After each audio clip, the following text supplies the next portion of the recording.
Hello everyone. तो previous session को आगे कंटिन्यू करते हैं। यहाँ पे हमारे पास एक क्वेश्चन है।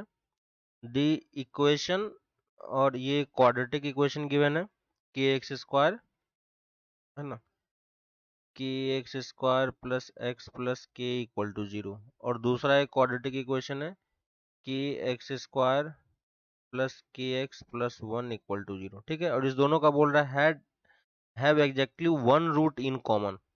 तो हमें के की वैल्यू बतानी है, तो इसके एक रूट कॉमन है।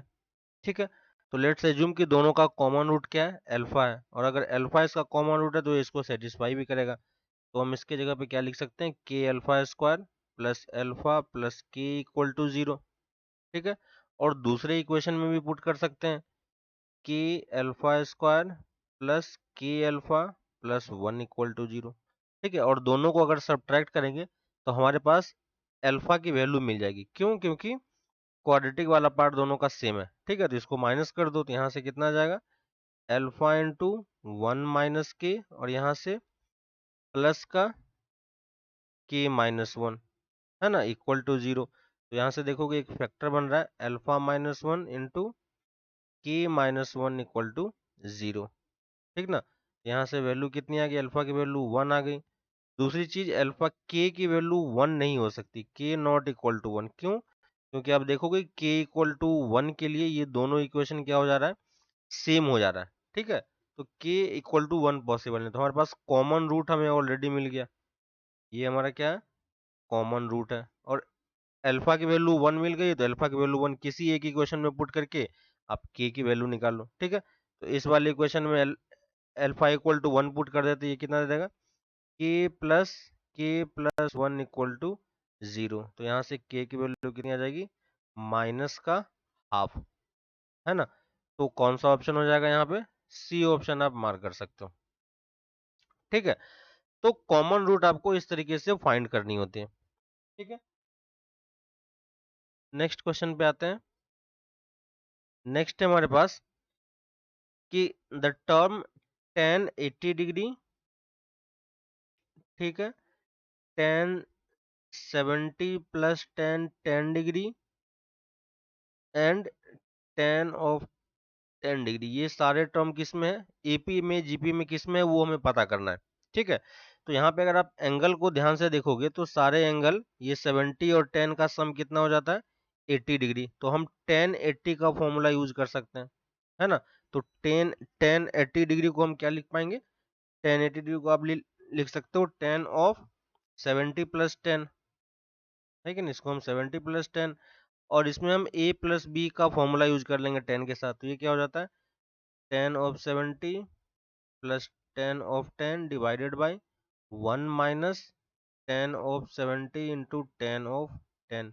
ठीक है, और ये किसकी वैल्यू हो गई, tan 80 डिग्री की। क्रॉस मल्टीप्लाई कर दो, तो क्रॉस मल्टीप्लाई करोगे तो यहाँ पे कितना आ जाएगा, tan of 80 minus tan of 80 tan of 70 tan of 10, और राइट हैंड साइड कितना आ जाएगा, tan of 70 plus tan of 10 degree. ठीक है, यहाँ से देखो इस tan को मैं cot में चेंज कर सकता हूँ, तो इसको हम क्या लिख सकते हैं, cot ऑफ 80 भी लिखा सकता है। और ये दोनों टर्म देखो आपस में कैंसिल हो जाएगा, तो ये वैल्यू किसकी कहला गई, tan 80 minus tan 70 equal to tan 70 plus tan of 10 degree. ठीक है, इस 70 को इस तरफ लेके जाएंगे तो ये क्या दे देगा, यहाँ पे 2 आ जाएगा। ठीक है, जिसको हमने हटा दिया यहाँ से। अब देखो इसी टाइप का कुछ टर्म जनरेट हो रहा है। ठीक है, और अगर आप इस दोनों तरफ tan ऑफ 10 डिग्री ऐड कर देते हो, ठीक है, tan ऑफ 10 डिग्री ऐड कर देते हो, देखो ये क्या बन गया, tan of 80 plus tan of 10 degree equal to 2 times tan of 70 plus tan of 10 degree, है ना। और ये किस चीज़ का कंडीशन होता है, ये कंडीशन है हमारा एपी का। ठीक है, इसका मतलब ये जो टर्म था हमारा, ये तीनों टर्म किस में है, ये तीनों टर्म हमारा एपी में होगा, तभी ये कंडीशन आएगा, है ना। इसका मतलब ये तीनों टर्म आप एपी में मार्क कर सकते हो, तो यहाँ से ए ऑप्शन आपका मैच कर जाएगा। ठीक है, नेक्स्ट क्वेश्चन पे आते हैं। नेक्स्ट है हमारे पास ए और बी हमें पॉजिटिव दे रखा है और एक कंडीशन दे रखी है a square plus b equal to 2। ठीक है, the maximum value of the term independent of x.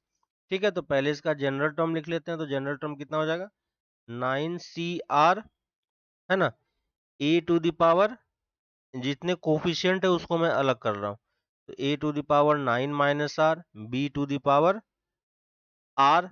ठीक है, और x की पावर को अगर आप कलेक्ट करोगे तो x की पावर कितनी हो जाएगी, 9 माइनस आर बाय 6, और यहाँ पे माइनस ऑफ आर बाई 3, है ना, ये x की पावर आ गई।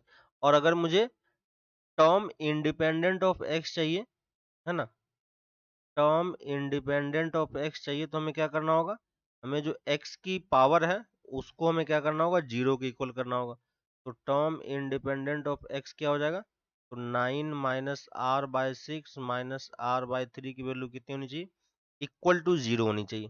ठीक है, और अगर ये इक्वल टू जीरो होगा तो यहाँ से आप क्या देख सकते हो कि आपके पास आर की वैल्यू कितनी हो जाएगी।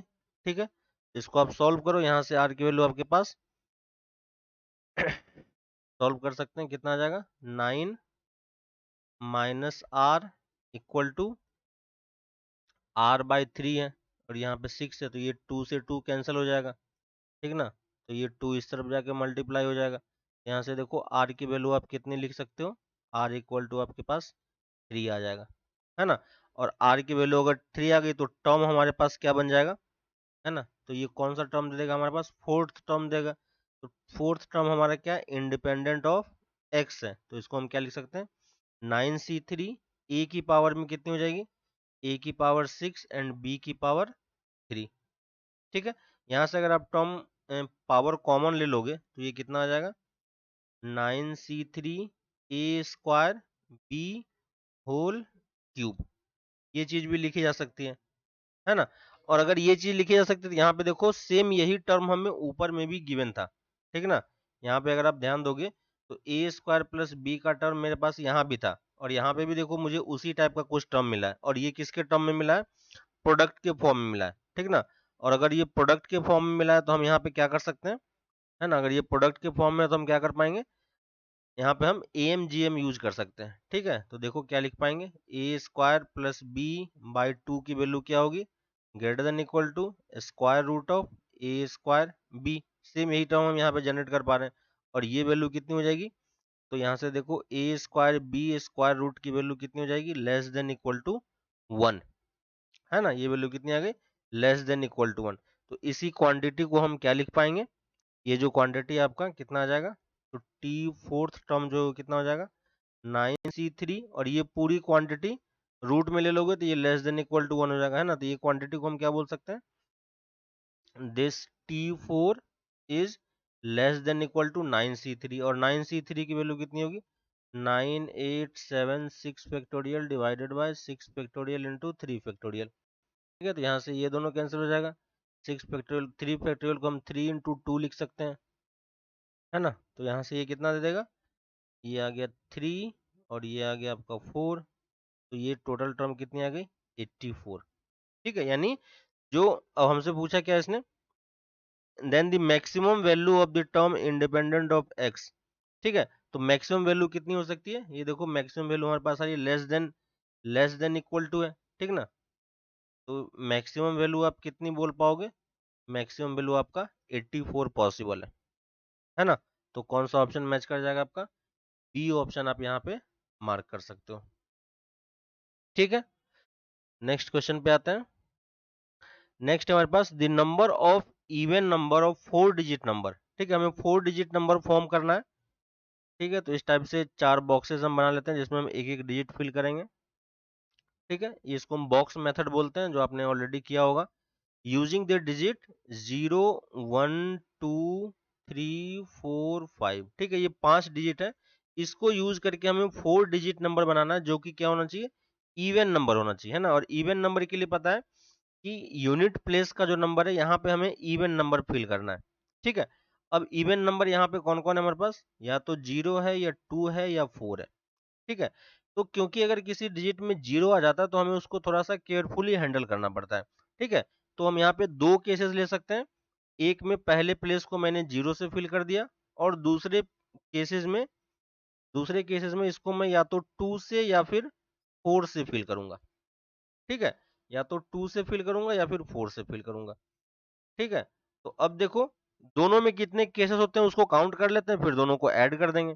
ठीक है, तो यहाँ पे देखो अगर पहले प्लेस पे 0 फिल हो गया तो इस प्लेस को फिल करने के कितने तरीके हो गए? एक ही तरीका हो गया, क्योंकि इसमें सिर्फ 0 ही आ सकता है। बाकी इस प्लेस को फिल करने के तरीके कितने होंगे? इस प्लेस को फिल करने के तरीके, 0 ऑलरेडी फिल हो चुका है, तो कितने बच गए हमारे पास?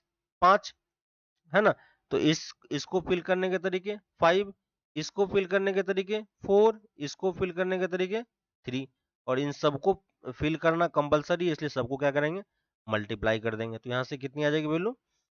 60, है ना।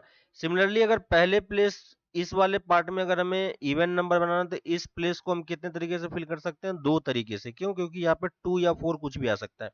ठीक है, अब 2 या 4 में से मान लो कि 2 मैंने फिल कर दिया, तो कितने डिजिट बच गए हमारे पास? हमारे पास अभी भी 5 डिजिट बचे हुए हैं, लेकिन इस 5 डिजिट में इस प्लेस पे मैं 0 फिल नहीं कर सकता हूँ, क्योंकि ये स्टार्टिंग प्लेस है। अगर यहाँ पे 0 फिल हो गया तो ये 4 डिजिट का नंबर नहीं बन पाएगा, है ना। तो इस बॉक्स को फिल करने के हमारे पास कितने वेज है? 4 वेज है। ठीक है, 4 वेज से मान लो मैंने कोई एक नंबर यहाँ पे फिल कर दिया, तो अब सेकंड प्लेस को फिल करने के कितने तरीके बच गए? तो एक नंबर तो हट चुका है और एक नंबर फिर से वापस 0 आ चुका है, तो फिर से इसको फिल करने के तरीके 4 हो जाएंगे, और इसके लिए कितना हो जाएगा? 3 हो जाएगा, है ना। तो 4 4 3 इंटू 2, सबको हम मल्टीप्लाई कर देंगे, क्योंकि चारों बॉक्स को फिल करना कंपलसरी है। यहाँ से कितने हो जाएगा आंसर? यहाँ से हो जाएगा 16 इंटू 3 48 इंटू 2 96, है ना। तो टोटल कितने इवन नंबर बनेंगे? है ना, तो टोटल इवन नंबर कितने होंगे? 60 प्लस 96, तो कितना आ जाएगा? 156। तो आप यहाँ पे बी ऑप्शन मार्क कर सकते हो। ठीक है, नेक्स्ट क्वेश्चन पे आते हैं। नेक्स्ट हमारे पास एक फंक्शन हमें डिफाइन किया हुआ है, f x equal to tan inverse of square root of 4 into x square plus x plus 1। ठीक है, और ये बोल रहा है सर्जेक्टिव है। सर्जेक्टिव मतलब क्या हो गया? ऑन टू हो गया, तो हमसे सेट ए की बात कर रहा है ना। तो अगर ये फंक्शन ऑन टू है, तो इस सेट का जो ये कोडोमेन है, कोडोमेन किसके इक्वल हो जाएगा? रेंज के इक्वल। तो बस हमें ये क्वेश्चन में यही बोला है कि इस फंक्शन का रेंज कितना होगा। ठीक है, रेंज निकालने के लिए, क्योंकि स्क्वायर रूट के अंदर में कुछ टर्म है, तो स्क्वायर रूट के अंदर में क्या टर्म है? X square plus 4x plus 1, ये वैल्यू क्या होनी चाहिए? Always greater than equal to 0 होनी चाहिए। और क्योंकि यहाँ पे आप चेक करोगे तो ये क्वांटिटी ऑलवेज पॉजिटिव ही है ना। तो कोई प्रॉब्लम तो है नहीं, बस हमें ये देखना है कि ये क्वांटिटी पॉजिटिव तो है, लेकिन कितनी पॉजिटिव है या कहाँ तक जाएगी, है ना।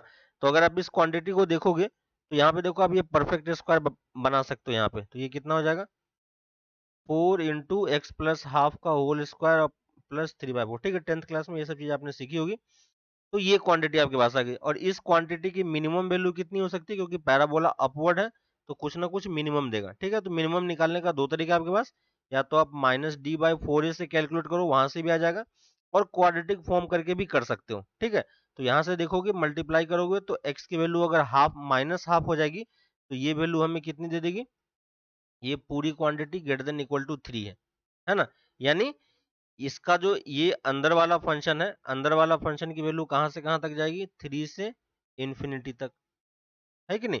तो इसमें अगर आप टेन इनवर्स ले लोगे, ठीक है, क्योंकि ये अंदर वाली क्वांटिटी है ना, ये अंदर वाली क्वांटिटी है, तो ये पूरी क्वांटिटी कहां से कहां तक आ जाएगी? पूरी क्वांटिटी में आप रूट लगा लोगे यहाँ पे, है ना, तो ये हमारा √3 से लेके इन्फिनिटी तक हो गया।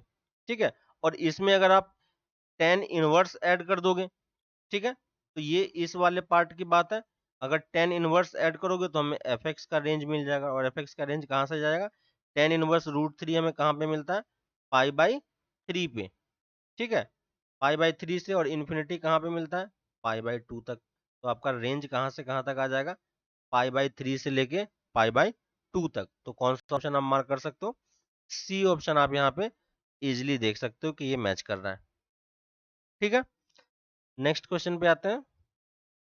नेक्स्ट क्वेश्चन है हमारे पास, if a line y equal to x minus 1 bisect two chord of this parabola. ठीक है, एक पैराबोला है हमारे पास, ये इस टाइप का, है ना, y² इक्वल टू 4bx, और इस पैराबोला के लिए जो एक लाइन है, ये वाला लाइन इसके दो कॉर्ड को बाइसेक्ट कर रहा है ना, बाइसेक्ट टू कॉर्ड्स, यानी कोई भी एक कॉर्ड ले लो आप, और ये लाइन है हमारे पास y equal to x minus one, ठीक है।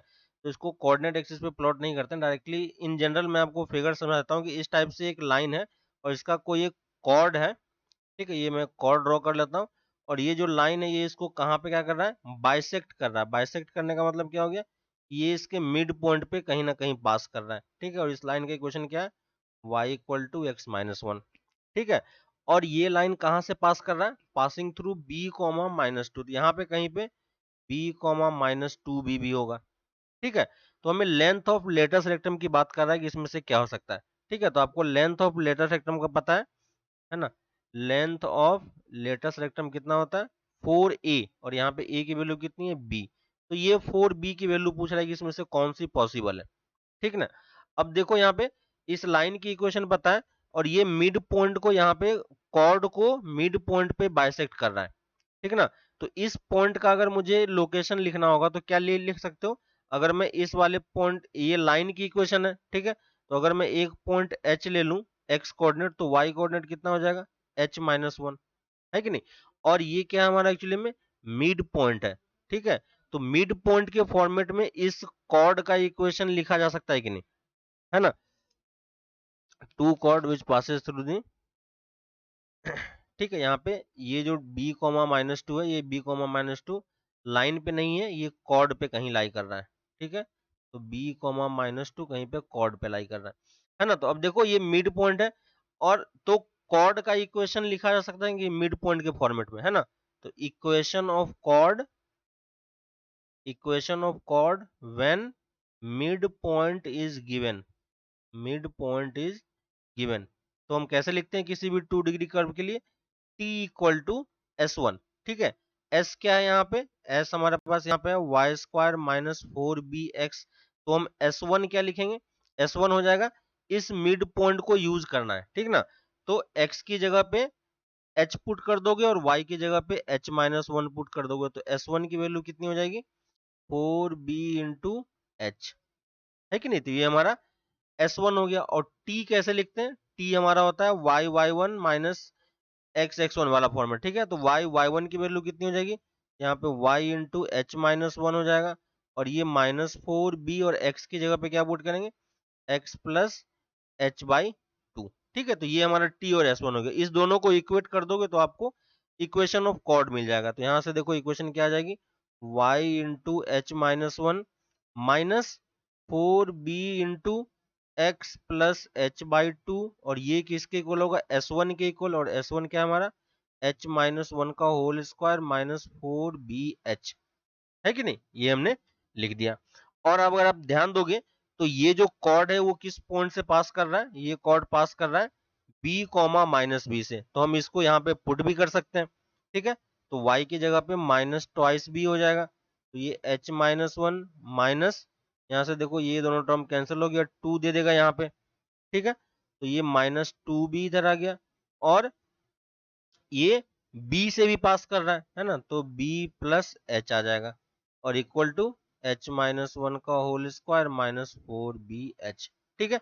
ये आपको देखो कि क्वाड्रेटिक किस में फॉर्म हो रहा है, h में क्वाड्रेटिक फॉर्म हो रहा है ना।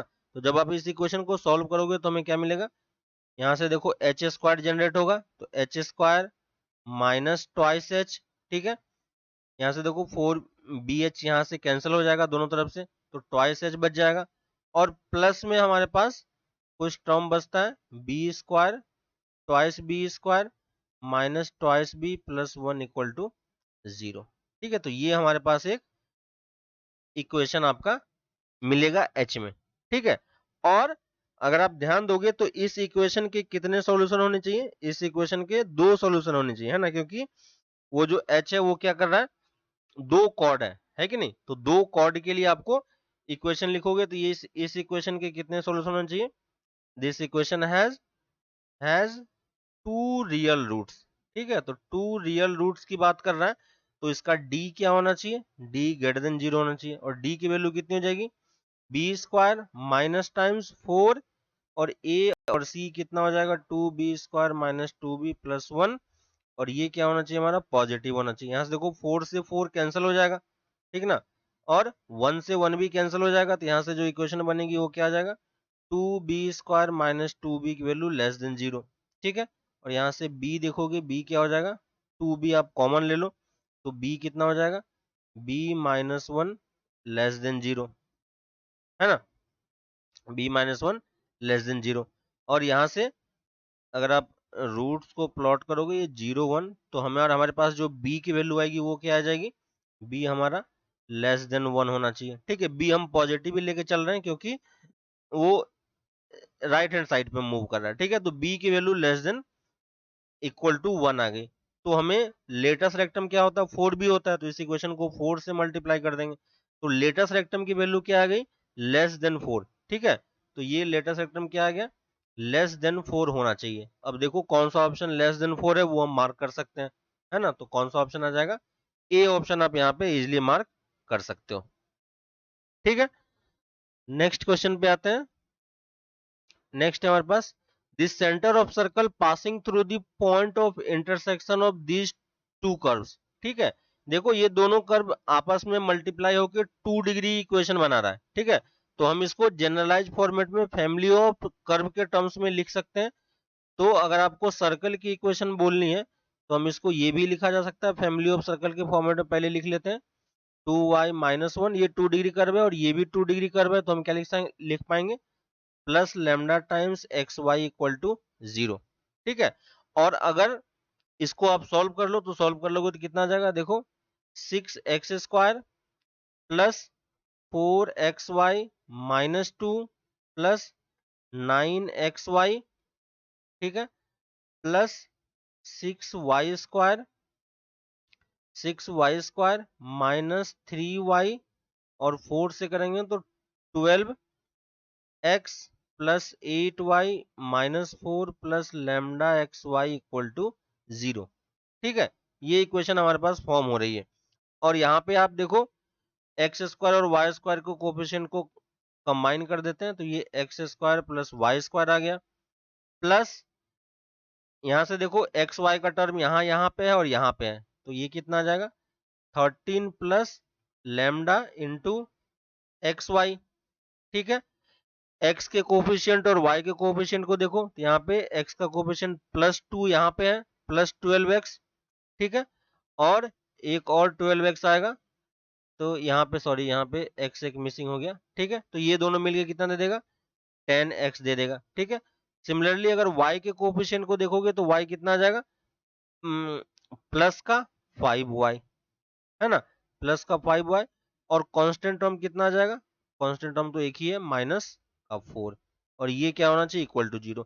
अगर ये, और ये बोल रहा है कि ये सर्कल की इक्वेशन होना चाहिए ना, अगर ये सर्कल की इक्वेशन है तो कोफिशिएंट ऑफ एक्स वाई कितना होना चाहिए, कोफिशिएंट ऑफ एक्स वाई आपका 0 होना चाहिए, तो यहां से हम क्या बोल सकते हैं, लैम्डा प्लस 13 इक्वल टू 0 होनी चाहिए, ठीक है। तो हमारे पास जो इक्वेशन बच जाएगा वो क्या होगा, x² प्लस y², 6 से पूरे इक्वेशन को डिवाइड कर दो, तो 10/6x plus 5/6y minus 4/6 equal to 0, ठीक ना। और ये चीज अगर हमारे पास आ गई तो हम इसका सेंटर भी निकाल सकते हैं, तो इसका सेंटर कितना हो जाएगा, ये कितना दे देगा, 5/3, है ना, तो ये 5/3 हो गया, तो सेंटर कितना हो जाएगा, -5/6 एंड -5/12, ठीक है। तो सेंटर ही हमें निकालना था, इसने बोला है ना। तो जब भी किसी दो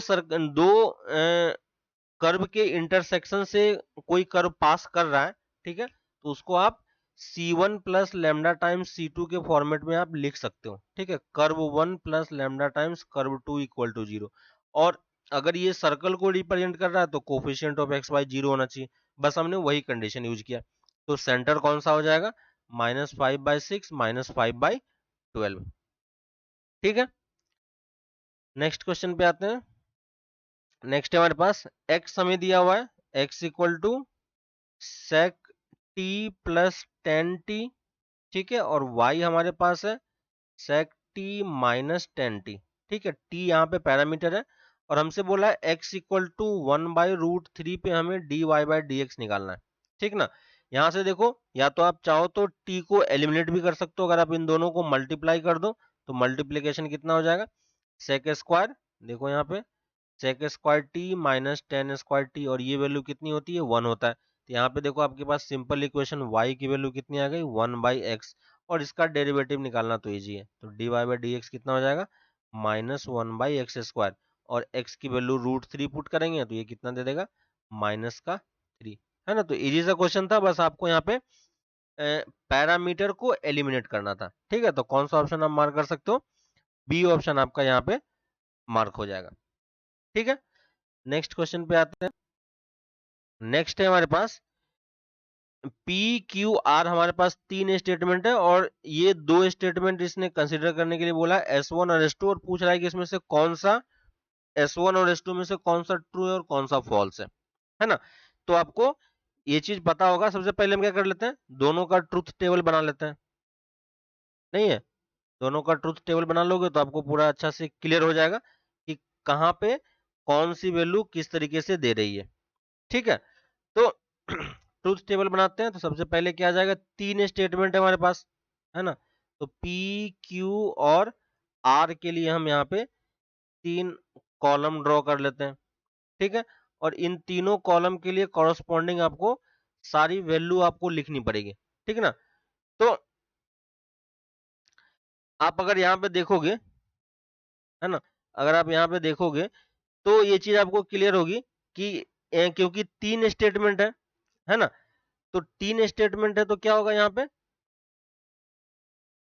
अगर ये 3 स्टेटमेंट है तो हमारे पास कितने केसेस बनेंगे, टोटल 8 केसेस बनेंगे, है ना। तो सारे केसेस यहाँ पे आप ड्रॉ कर लेते हैं एक बार, ठीक है।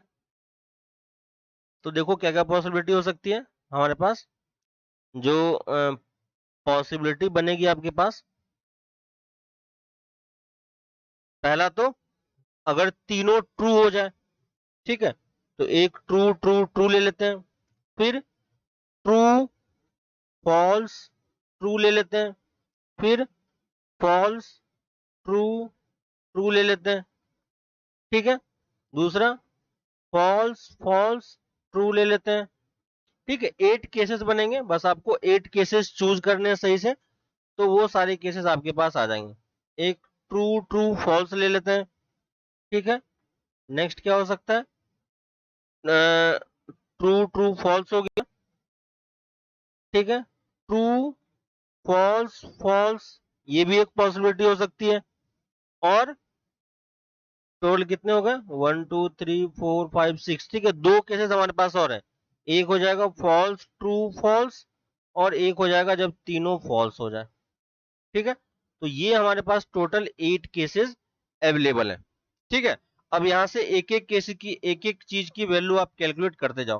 पहला यहाँ पे ले लेते हैं हम लोग, ठीक है, पहला ले लेते हैं P इम्प्लाइज Q का, ठीक है।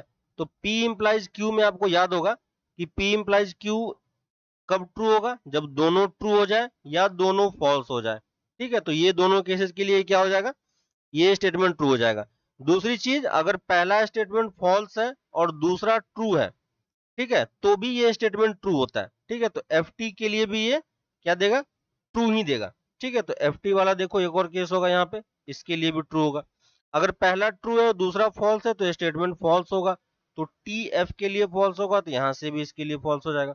फॉल्स फॉल्स के लिए ट्रू हो जाएगा, ट्रू ट्रू के लिए फॉल्स हो जाएगा, है ना। तो हमने पी इंप्लाइज क्यू निकाल लिया। अब इसी तरीके से, है ना, P इंप्लाइज Q है, अब इस स्टेटमेंट का P इंप्लाइज Q का अगर आप R के साथ इंप्लीकेशन लेते हो, ठीक है, P इंप्लाइज Q का अगर आप R के साथ इंप्लीकेशन लेते हो तो ये क्या आ जाएगा, ट्रू ट्रू, है ना। आप चेक करना इसको, ये चीज आती है कि नहीं, ट्रू ट्रू ट्रू ट्रू, ये सारा ट्रू आएगा, ये भी ट्रू आ जाएगा, ठीक है। ये वाला आपका फॉल्स आ जाएगा, ये ट्रू होगा, सॉरी, फर्स्ट ट्रू आएगा, 1 2 3 4, 1 2 3 4, ठीक है। यहां से गलती हो रहा है, ये वाला स्टेटमेंट आपका क्या होगा, फॉल्स होगा, फिर ट्रू होगा, ये फिर फॉल्स, और ये फॉल्स होगा। ठीक है, इम्प्लीकेशन वाली चीज आप इजिली कर सकते हो। ठीक है, और दूसरी चीज बोला हमसे P implies Q implies R। ठीक है, तो P implies Q implies R करोगे तो एक बार आप एक और कॉलम Q इम्प्लाइज R का ऐड कर सकते हो, और यहां से जब इसको चेक करोगे तो ये कितना आ जाएगा, पहला ट्रू है ना, ये दोनों स्टेटमेंट आपका ये ट्रू आ जाएगा, ये भी ट्रू आ जाएगा, ये भी आपका ट्रू आ जाएगा, ये भी आपका ट्रू आ जाएगा। ठीक है, तो चार स्टेटमेंट आपका ट्रू आ गया। यहाँ पे आपका फॉल्स आएगा, और इसके बाद ये तीनों आपका ट्रू आएगा। ठीक है, तो इस दोनों को अगर आप चेक करोगे तो पहला स्टेटमेंट हमारा क्या आ गया, पहला स्टेटमेंट S1 हमारा क्या आ गया, S1 हमारा फॉल्स हो गया। ठीक है, तो S1 फॉल्स किस किस में है, सी और डी में। ठीक है, तो इस दोनों में से कोई एक हो सकता है, तो पहला दोनों तो गलत हो गया। ठीक है, अब दूसरे के लिए फिर से आपको डबल इंप्लीकेशन है ना, तो डबल इंप्लीकेशन में ये चीज आपको समझ में आ रही होगी कि ये चीजें स्टेटमेंट आपका ट्रू ही आएगा, है ना। डबल इंप्लीकेशन में अगर आपको डाउट है तो फिर से आप इसका भी टेबल यहाँ पे बना सकते हो, है ना, P डबल इंप्लीकेशन Q और उसके साथ डबल इंप्लीकेशन R करोगे। ठीक है, और फिर सेकंड वाले का भी प्लॉट करो तो वो स्टेटमेंट ट्रू आ जाता है। ठीक है, तो सिंपल सा ट्रूथ टेबल फॉर्म करना है, इसमें और कुछ भी नहीं है। ट्रूथ टेबल अगर फॉर्म करने में दिक्कत हो रही है तो वो आप बता सकते हो, उसको हम लोग डिस्कस कर लेंगे, लेकिन सिंपल सा ट्रूथ टेबल है, वो आप बना के इस चीज को इजिली चेक कर सकते हो। ठीक है, नेक्स्ट क्वेश्चन पे आते हैं। नेक्स्ट है हमारे पास जो let the equation of side BC and internal angle bisector of angle B of triangle ABC। ठीक है, ट्रायंगल ABC की बात कर रहा है, तो एक ट्रायंगल ड्रॉ कर लेते हैं पहले। ठीक है, ये ट्रायंगल हो गया, ये A हो गया, ये B हो गया और ये C हो गया। ठीक है, BC का इक्वेशन हमें दिया हुआ है। ठीक है, तो ये BC साइड है, इसका इक्वेशन है 2x minus 5y plus A equal to 0 and internal bisector of angle B, है ना, तो इसका इंटरनल बाइसेक्टर क्या है, ये y equal to minus X का लाइन है, y plus X equal to 0 है। ठीक है, वर्टिसेस ऑफ A हमें दे रखा है 2,3। ठीक है, तो हमें इसने ए की वैल्यू पूछी कि ये ए वैल्यू कितनी होगी, तो हमें बाइसेक्टर की प्रॉपर्टी पता होती है, एंगल बाइसेक्टर की, कि ये इस वर्टिसेस का जो मिरर इमेज लोगे इस लाइन के बाइसेक्टर के रिस्पेक्ट में, तो इसका मिरर इमेज आपको इस लाइन पे कहीं ना कहीं मिलेगा। ठीक है, और लाइन के केस में आपको पता होगा शायद। ठीक है, ए कॉमा बी का mirror image y equal to X line के अबाउट क्या हो जाता है, बी कॉमा ए हो जाता है।